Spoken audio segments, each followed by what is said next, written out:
I don't want to go into tons of details. You need to know that for the last 7 years I have not been at home. And during this time my 2 brothers and sisters were still living there. While I was at home, our stepfather abused us mentally and physically. We lived in crappy houses that were covered in real garbage, including animal feces, absolutely everywhere. I haven't heard from my little sister since May. I'm pretty sure she was told to cut contact with all of us. We are her older siblings. My second sister, after my younger sister, is overweight and has spinal problems and has to diet and see a specialist she is not taken to. I told the social worker that I wanted to check on them because they were in a sorry state and because I'm not sure if there is still any physical or psychological abuse going on in the house. This genuinely worries me. I told them what happened to us, hitting walls, throwing things at us, swearing, belittling our character, etc. And told them repeatedly that I really just want to know what my younger brothers and sisters are not the same living conditions as they were. My husband supported me during the call and agreed that it was the right thing to do. All my siblings discussed this beforehand, except for my older sister, who moved out before things got bad, and the 2 who live in the house. We all agreed that this would at least let them know they were being watched and we weren't just disappointed in them, and maybe my mother and SD would keep the house clean nose, etc. CPS contacted my mother very quickly. Much faster than I expected. I mean within 3 hours. After that, my older sister, who lives far away and hasn't contacted me for months, calls and she gets mad at me because she knows I called. I didn't deny anything and just said, if they have nothing to hide, then they have nothing to worry about. It will all be over pretty quickly, to which she replied, what if it doesn't? If they are taken away? I said, I hope it doesn't come to that, and if it does, it's not on me. I didn't harm them. I didn't leave animal excrement around the house.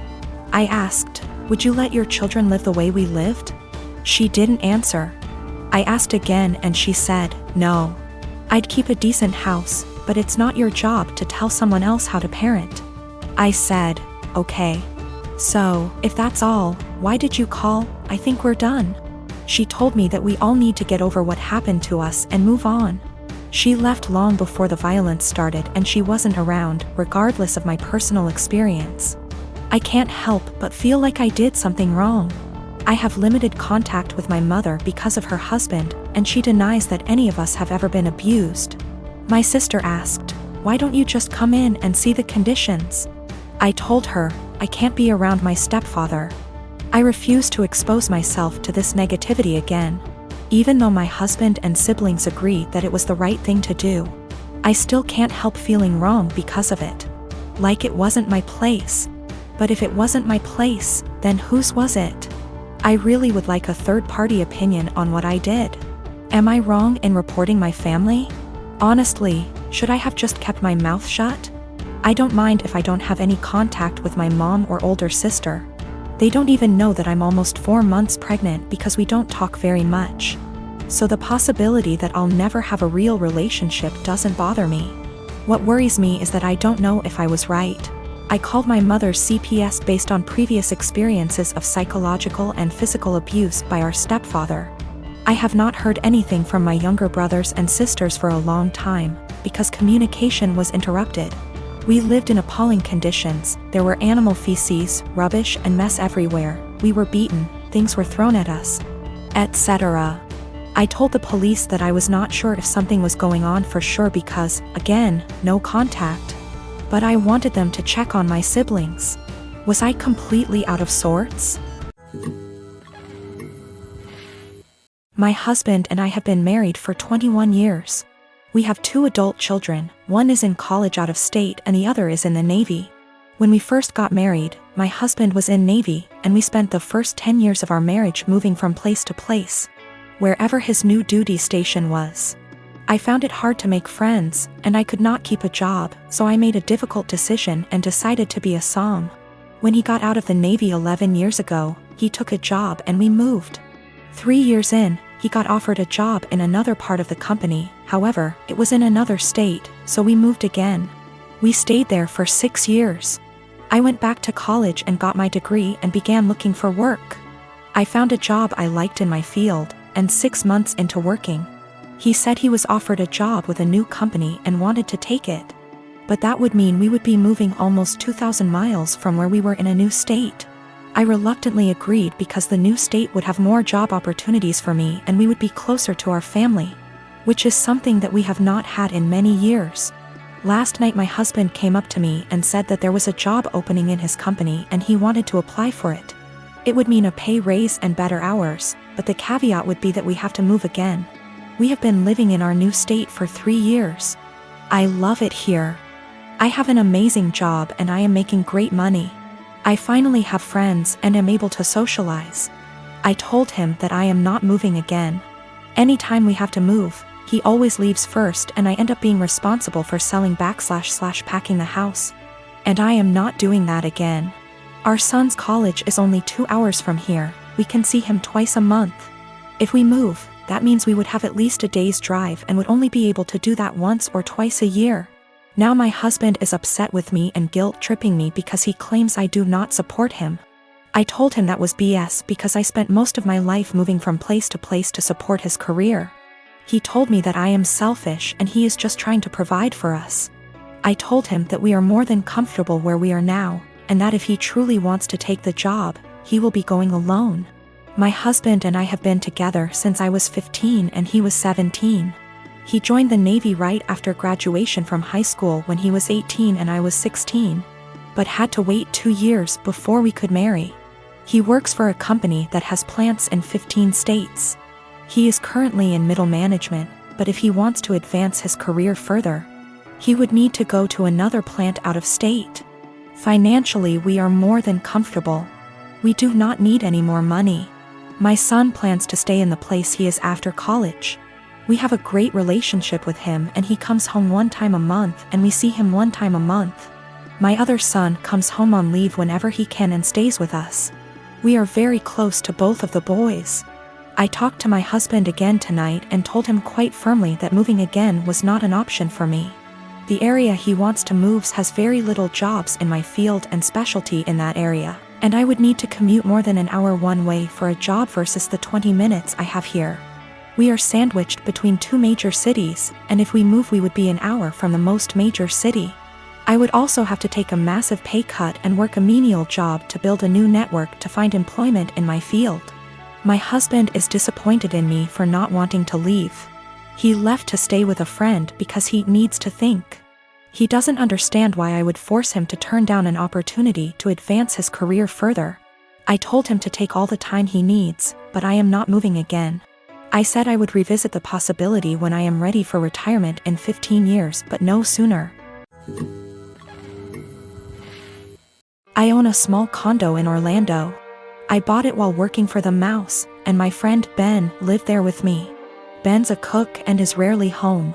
He has a large room that is accessible from outside and attached bathroom that locks to the rest of the house.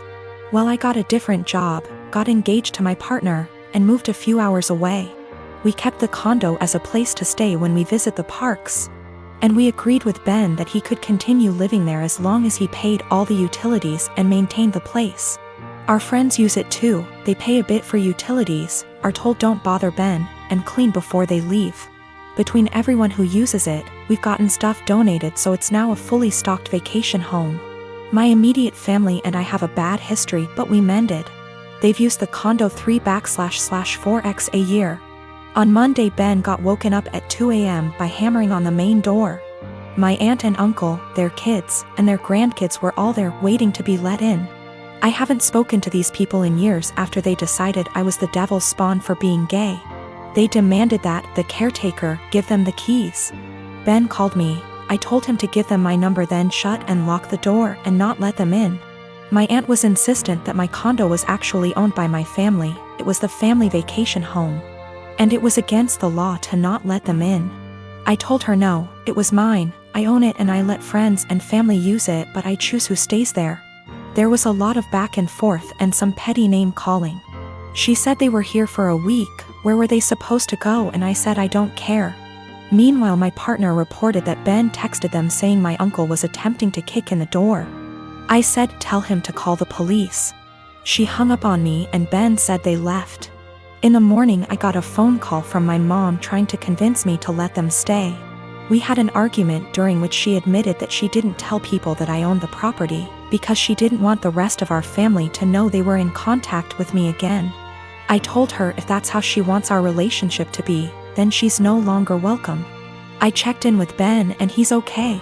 Today my aunt sent several texts asking to stay at the house because they hadn't accounted having to pay for a hotel, and they had planned to just buy groceries and use the kitchen. I told her no. She said they were about to be out on the street with their luggage. She called me cruel and heartless and that I was ruining Disney for the kids. That made me hesitate, probably because I worked for the mouse. I know that particular family line has very little money. Yet I find it hard to believe someone would plan a whole vacation without accounting extra funds for it. But the kids are really young. I'm so furious over the homophobia that it feels like a point of pride to deny them access. My boyfriend of almost 3 years told me a series of white lies that to me seem more serious. Can't tell if I'm overreacting or if this is actually indicative of a bigger problem. My boyfriend and I have been dating for almost 3 years, living together for 2. We have a pretty good relationship, obviously with ups and downs, but we make it work and are happy. A little background on me and my boyfriend. I come from a single-parent home. My father was absent. My mother was and is by no means perfect, but she did her best with what she had. We were poor. Life was never easy for us, but we had each other. Since I was pretty young, I've wanted to pay her back someday. I've worked incredibly hard to be able to do so. I help her financially as much as I can and regularly pay her bills / send her cash. I'm also her only living child now as my brother passed away 5 years ago, which basically left me to help her. I don't care. I love my mother, and the right thing to do is to help her when she needs it. But it is stressful.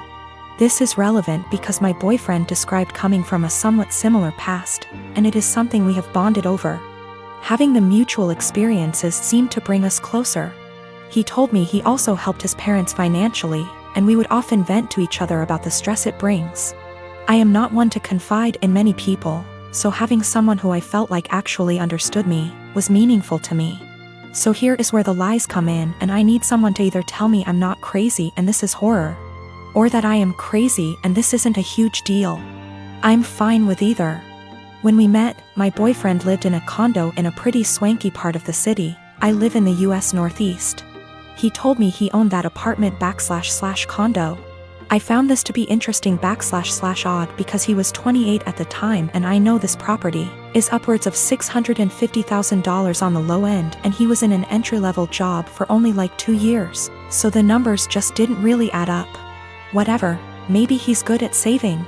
But then, since living together, I never once saw a piece of mail for a mortgage payment, electric bill, taxes, nothing. Not for 2 whole years. Very odd. Also, when we started living together, he didn't have his room rented out in the former apartment yet, so he was still responsible for that portion of the rent. He would send a Venmo payment to his mother on the 1st of every month for his portion. I don't own property, but I can't think of a scenario where I would Venmo my mother to pay the mortgage on a property I supposedly own. Getting more odd. He would then go to his parents' house for an afternoon and come back really upset. Usually when I would ask why, it was because they were having financial problems and he needed to help them out. I totally understood this and supported him. He literally has cried on my shoulder about this many times. He tried to start a company years back and ended up getting into debt somehow. He told me this debt was $17,000 and that he paid it off. I'm confused because I met him only 2 to 3 years after the supposed debt accrued / company dissolved, and it was already paid off. He told me when he moved back home after the business failed, he was $17,000 in debt and living at his parents' house working at a minimum wage job. How someone with a minimum wage job pays off that much debt in 3 years, I'll never know. We got into a fight a few weeks ago and I finally had enough and confronted him about these things. He doesn't help his parents, they actually pay his phone bill, and this was all a lie. He doesn't own that apartment, he didn't pay off that debt from his company.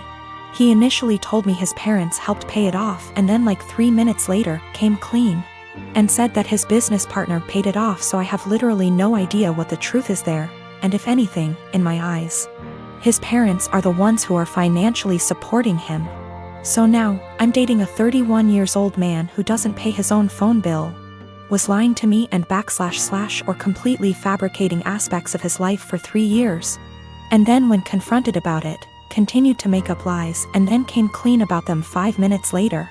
I'm obviously concerned that he could lie for this long, about fundamentally important things like our values, and so on.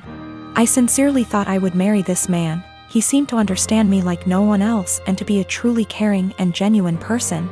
Now I'm having a hard time rationalizing actually planning a life around someone who would not only lie about their background and family etc. but also financial aspects. Aside from that, I now can't tell what is the truth and what is a lie. I've also noticed other things he has lied about, called him out on it, and he has denied it outright to my face. I see this as a form of gaslighting, as I know I'm not wrong, but he is trying to convince me otherwise. Am I overreacting? Is this a white lie that went haywire? Or is this actually a series of complete and utter bullshit used to manipulate me? And also, is it insane for me to actually consider a life with this man?